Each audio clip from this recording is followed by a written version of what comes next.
Lesson 10, Basic Energy Work.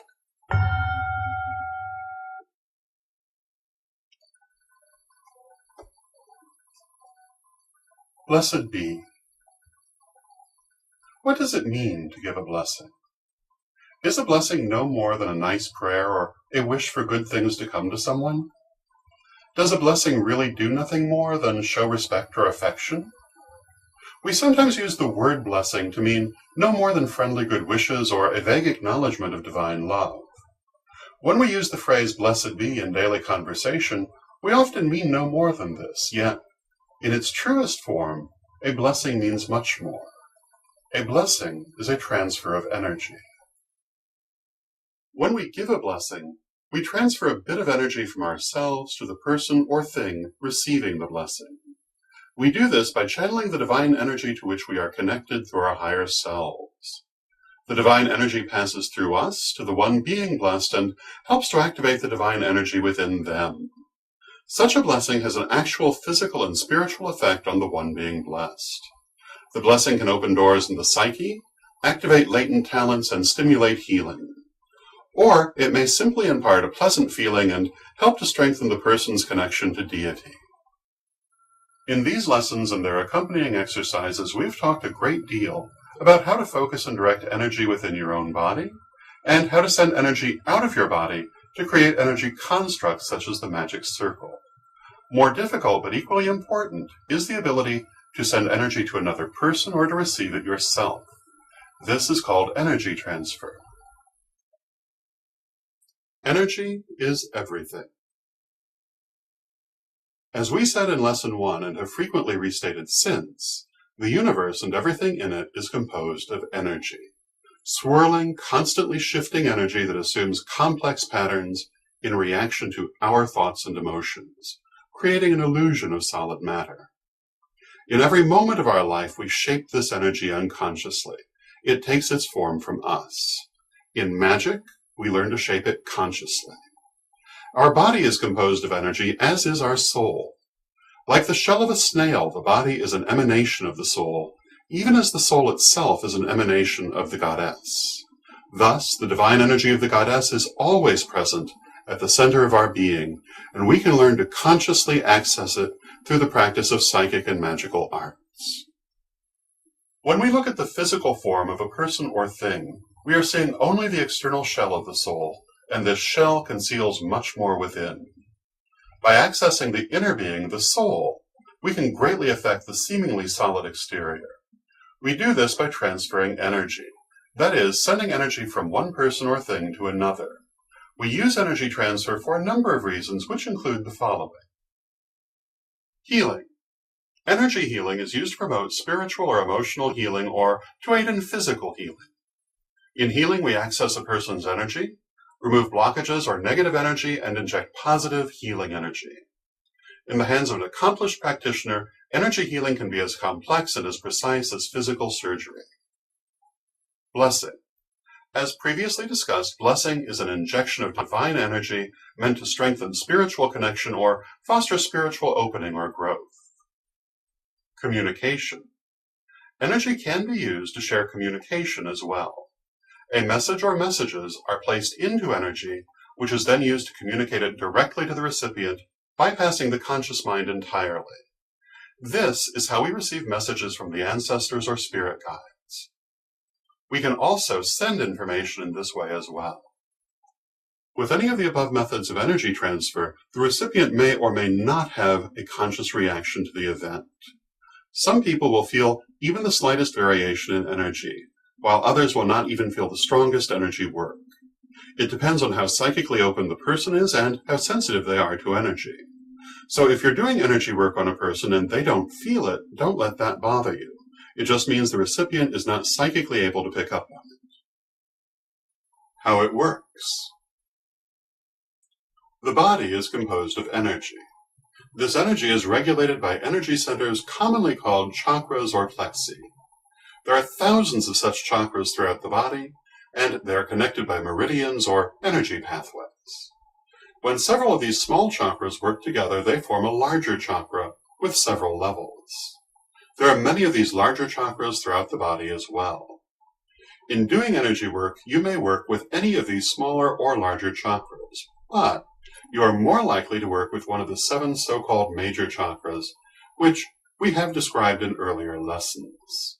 Each of these major chakras is actually a network of many lesser chakras that have been grouped together to form a single unit.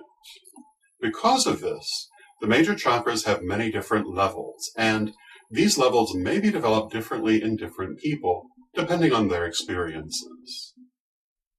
Energy flows from one chakra to another by means of the meridians. The ways in which the energy flows through the chakras are called energy circuits. There are several such circuits, and these have different qualities and purposes. We have already spoken in Lesson 3 about the solar circuit. The solar circuit, based in the solar plexus chakra, is the energy system that keeps the body's basic functions going. The solar circuit is fueled by the inexhaustible energy of the soul and runs automatically, like breathing.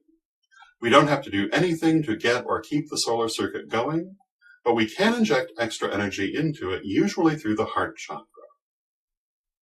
The second energy circuit we will discuss is the lunar circuit.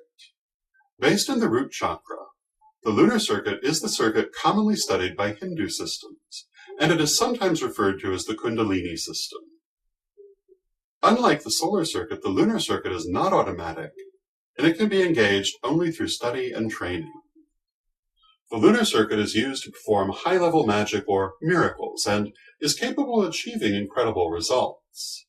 But it can also be very dangerous and hard to handle, and so should only be used with care. Unlike the solar circuit, the lunar circuit must be deliberately started and stopped. It does not run constantly, but rather is only used for short periods of time. The third energy circuit of the body we'll look at is called the stellar circuit. The stellar circuit is primarily used to receive energy into the body. Based in the crown chakra, the stellar circuit can be used to receive many kinds of energy, but especially energy programmed for communication. This is the circuit by which channeled messages are received and through which clairvoyance operates. It is particularly important for dealing with ancestors and spirit guides. Like the lunar circuit, the stellar circuit is not automatic, but rather must be specifically started and stopped. The stellar circuit is also often used for healing. Whenever you put energy into another person or receive it into yourself, the energy will enter one of these circuits. At a beginner level, it is not especially important that you know which circuit is being used, as the energy will naturally go where it is needed. Later, you will learn to differentiate between the circuits. The energy of the soul goes well beyond the boundaries of the body. Most commonly, this is perceived as an aura, or an envelope of energy surrounding the body. A healthy aura extends several feet in all directions around the physical body, but it is easiest for the beginner to detect it within a few inches of the skin. An accomplished clairvoyant can tell a great deal about the state of a person's energy by the colors and patterns in the aura. For the beginner, the temperature and sensations associated with the aura will be more easily detected. It is through the aura that we can locate blockages in the chakra system. A common technique of energy work is to fill the aura with light. The color and qualities of the light used determine the nature of the effect.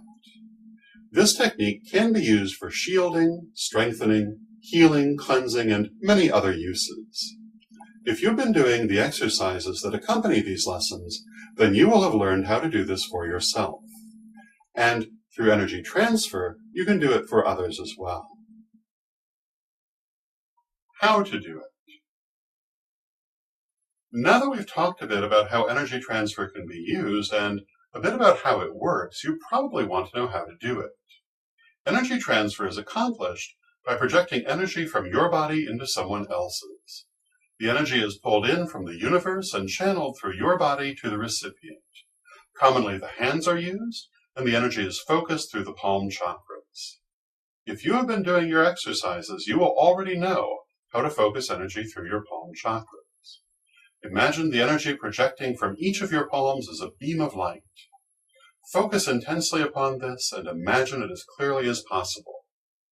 You are now transferring energy. Energy can be injected through the crown chakra or any other chakra. To determine where to send energy, you will want to scan the person's body. Certain places will feel different, and these are the ones that need the energy work. Also, if a person is sick or injured in a certain area and just wants healing energy, you can send it directly into the place that hurts. Energy can also be removed from the body. You do this by pulling the energy out, rather like a vacuum cleaner does. In the exercises section of this lesson, you'll find more detailed instructions for doing this kind of energy transfer. Like with anything else, practice makes perfect, and you should not expect to be proficient at once. Keep working with it and you will master the technique. Because energy transfer is not normally thought of as a first-degree skill, our purpose here is only to review the basic ideas involved and provide an idea of what energy transfer is about. The techniques given in this lesson are very basic and introductory. You'll learn much more about energy working if you go on to study for second degree, or you could study energy working independently.